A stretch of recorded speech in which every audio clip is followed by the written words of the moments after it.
Bedroom की दीवार पर रेडियो के पोस्टर बॉय का फोटो आज भी मिलता है। जितना खूबसूरत बच्चा उतनी ही खूबसूरत अदा से मुस्कुराते हुए होठों पर उंगली रखे पोज में रंगीन फोटो। ये फोटो रिया के बेडरूम में पिछले 4 सालों से लगा था। सास ने कहा था कि सुंदर बच्चे का फोटो देखने से बच्चा भी सुंदर होगा। बच्चे की राह देखते देखते पिछले साल उसकी सास चल बसी। खाना पीना खत्म कर रिया नाइट लाइट की मध्यम रोशनी में बॉय को देखे जा रही थी। तभी पति सूरज ने कमरे में प्रवेश करते ही कहा, मैंने डॉक्टर से अपॉइंटमेंट ले ली है, अब हमें चलकर टेस्ट करा लेना चाहिए। देखें डॉक्टर क्या कहता है। हाँ, पर यह पहले होता तो अम्माजी की इच्छा पूरी होने की उम्मीद तो जरूर रहती। आज से पहले डॉक्टर ने कभी दोनों को टेस्ट करने के लिए नहीं कहा था। तुम्हारी सहेली जो डॉक्टर है, उसने भी कहा था कि कभी कभी प्रेगनेंसी में देर हो जाती है। वैसे हमने भी 1 साल तक परहेज बरता था। सूरज ने ग्रेजुएशन के बाद एक प्राइवेट कंपनी में स्पोर्ट्स कोटे से नौकरी ज्वाइन कर ली थी। वो स्टेट लेवल बॉक्सिंग चैंपियन था। अच्छी खासी पर्सनालिटी थी सूरज की। ऑफिस में उसके दोस्त उससे कहते भी थे, अरे यार बॉक्सर रिंग में तो तुम चैंपियन हो, अब अपनी गृहस्थी जमाओ, कम से कम अपने जैसा बलवान हृष्ट पुष्ट एक फ्यूचर चैंपियन तो पैदा करो, वह भी हो जाएगा, जल्दी क्या है, सूरज कहता।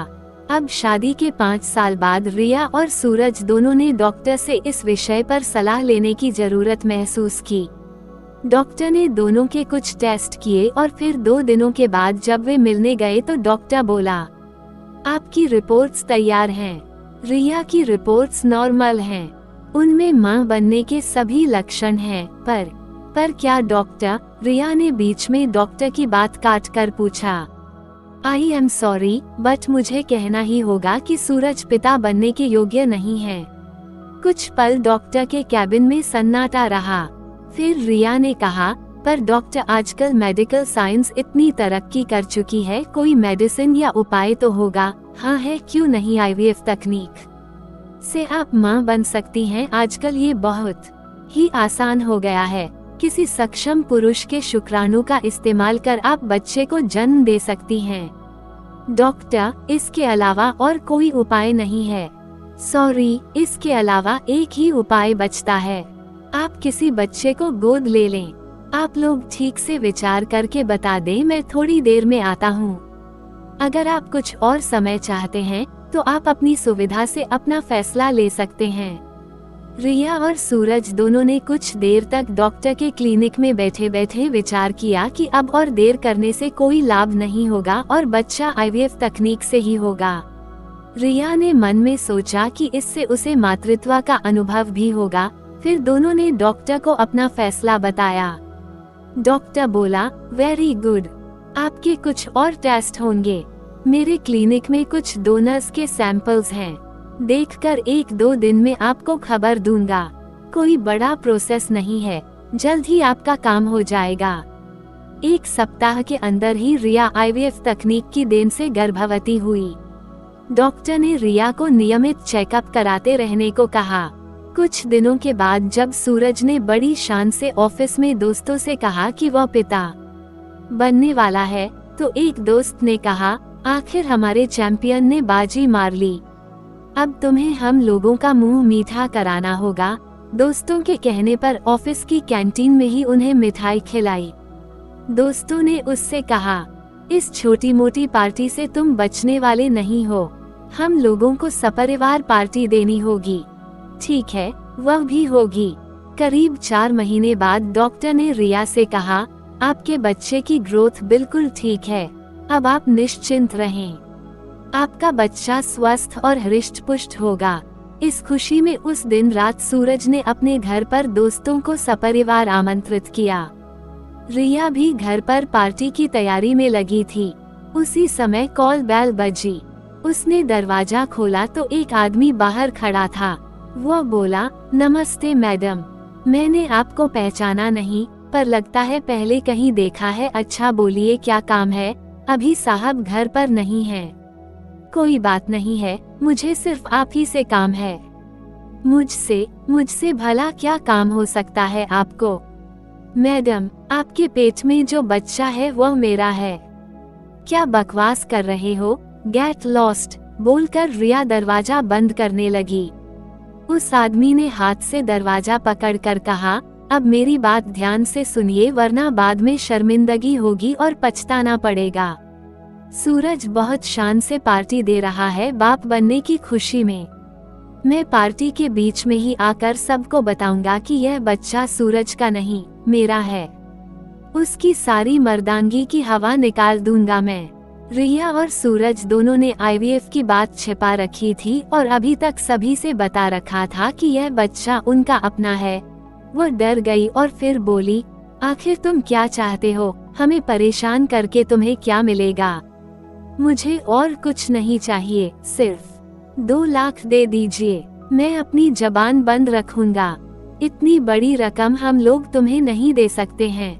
देखिए, पैसे तो आपको देने ही होंगे, हंसकर या रोकर आज नहीं तो कल। अब आप बताएं मैं रात में पार्टी में आऊं या नहीं? रिया कुछ देर सोचने लगी, फिर बोली, अभी मेरे पास मुश्किल से 2000 हैं। उन्हें आपको दे रही हूँ। ठीक है, आप अभी वही दे दीजिए, बाकी आप एक मुश्त देंगी। मुझे डिलीवरी के पहले पूरी रकम मिल जानी चाहिए। रिया ने उस आदमी को 2000 देते हुए कहा, अभी इन्हें रखो, बाकी के लिए मैं सूरज से बात करती हूँ। ठीक है, मैं 2 दिन बाद फिर आऊंगा। उस रात पार्टी के बाद रिया ने सूरज को ब्लैकमेलर वाली बात बताई तो सूरज बोला, 2 लाख हमारे लिए बहुत बड़ी रकम होती है, कहाँ से लाऊंगा? उसके लिए मुझे कर्ज लेना होगा। पर ये तो ब्लैकमेलिंग हुई। उसे हमारा पता किसने दिया होगा? मुझे लगता है उस आदमी को कभी मैंने डॉक्टर के क्लिनिक में देखा है। डॉक्टर ऐसा नहीं कर सकता है। फिर भी एक बार मैं उससे बात करता हूँ। दूसरे दिन सूरज डॉक्टर के पास पहुँचा तो डॉक्टर ने कहा, हम लोग ऐसी सूचनाएं गुप्त रखते हैं, इसीलिए हम 3 शपथ पत्र तैयार करते हैं। पहला, आईवीएफ के लिए आप दोनों की सहमति का। दूसरा ये कि आप लोग कभी दोनों के बारे में जानकारी नहीं लेंगे और अगर किसी तरह से आपको यह मालूम भी हो जाए तो आप इसे किसी को नहीं बताएंगे और साथ ही आपके बच्चे का डोनर की संपत्ति पर कोई अधिकार नहीं होगा। हाँ, हमें याद है, पर तीसरा शपथ पत्र कौन सा है? तीसरा, हम डोनर से लेते हैं कि वो अपना अंश स्वेच्छा से दे रहा है और उसे ये जानने का हक नहीं होगा कि उसका अंश किसे दिया गया। अगर किसी तरह उसे पता चल भी जाए तो वो इसे किसी को नहीं बताएगा और होने वाले बच्चे पर उसका कोई अधिकार नहीं होगा। पर रिया ने कहा है कि उस आदमी को शायद पहले आपके क्लिनिक में देखा है। कहीं आपका ही कोई स्टाफ तो उससे मिला नहीं है? हम पूरी सावधानी बरतते हैं, पर स्वार्थवश इसके लीक होने की संभावना हो सकती है, डॉक्टर बोला। हमसे गलती सिर्फ इतनी हुई है कि हमने किसी से इस तकनीक की बात न कहकर इसे अपना बच्चा बताया है, सूरज बोला। खैर, आप आगे भी यह बता सकते हैं। नहीं डॉक्टर, इट्स टू लेट, वो ब्लैकमेल कर रहा है, लगता है हमें पैसे देने ही होंगे। डॉक्टर कुछ देर सोचने के बाद बोला, आप उसे 1 पैसा भी नहीं देंगे। आप लोग, खासकर रिया जी को थोड़ी होशियारी से काम लेना होगा और जरा साहस भी दिखाना होगा। वो कैसे? देखिए, 2 रास्ते हैं, या तो अबॉर्शन करवा लें या प्लीज डॉक्टर अबॉर्शन की बात न कीजिए, रिया टूट जाएगी। मैं भी यही चाहता हूँ। रिया जी से कहें कि जब वो आदमी पैसों के लिए आए तो बिल्कुल न डरें, बल्कि बोल्ड होकर उसे फेस करें। वो किस तरह है? अगली बार जब वह आए तो रिया जी को बोलना होगा कि हाँ, मुझे अब पता चल गया है कि मेरा रेप तुमने ही किया था और उसी के चलते मैं प्रेग्नेंट हूँ। अब मैं पुलिस को सूचित करने जा रही हूँ। ये बात उसे धमकाते हुए बोल्डली कहनी होगी। 2 दिन बाद वो आदमी बाकी के रुपए लेने आने वाला था।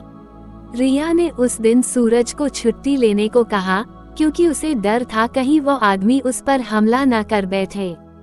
ठीक 2 दिन बाद ब्लैकमेलर जब पैसे मांगने आया तो रिया ने ऊंची आवाज में कहा, मैंने भी पता किया है, मेरे गर्भ में तुम्हारा ही अंश है। उस दिन जो तुमने मेरा बलात्कार किया था उसी का नतीजा है ये।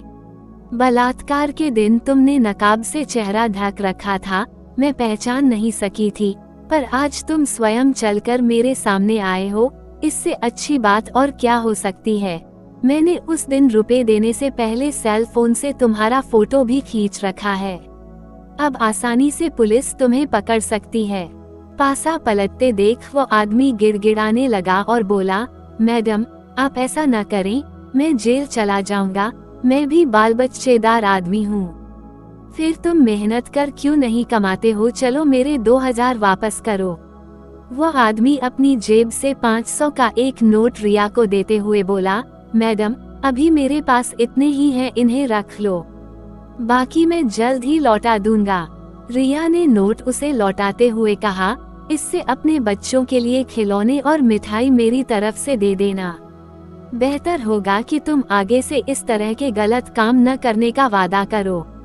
नोट वापस लेकर ब्लैकमेलर वहां से तुरंत खिसक लिया। उसके जाने के बाद रिया ने पति से पूछा, क्या तुमने सचमुच पुलिस को फोन किया है?